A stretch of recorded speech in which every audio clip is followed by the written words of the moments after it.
اللہ کے نبی صلی اللہ علیہ وسلم کا فرمان ہے، احب الاعمال الى اللہ تعالی ادومها وان قل، متفق علیہ۔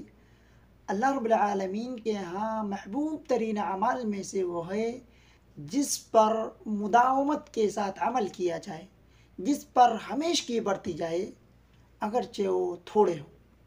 اس حدیث کی روشنی میں ہم یہ دیکھیں کہ ہمیں جو بھی عمل انجام دینا ہے، جو بھی کام کرنا ہے، اسے مداومت کے ساتھ کرنا ہے۔ یہ نہ ہو کہ ہم نے آج کوئی کام کیا، کوئی عمل انجام دیا، کل اسے چھوڑ دیا، پرسوں انجام دیا، اس کے بعد آنے والے دنوں میں اسے ہم نے چھوڑ دیا۔ ایسا نہیں ہونا چاہیے۔ آپ جو بھی کام کریں، اگرچہ وہ معمولی ہوں، تھوڑے ہوں، لیکن اسے ہمیشگی کے ساتھ کریں، اس پر ہمیشگی برتیں۔ یہ اعمال اللہ کو بہت ہی محبوب ہے، لہذا ہمیں جو بھی کام کرنا ہے ہمارا یہ معمول ہونا چاہیے کہ ہم انشاءاللہ اس پر ہمیشگی برتیں۔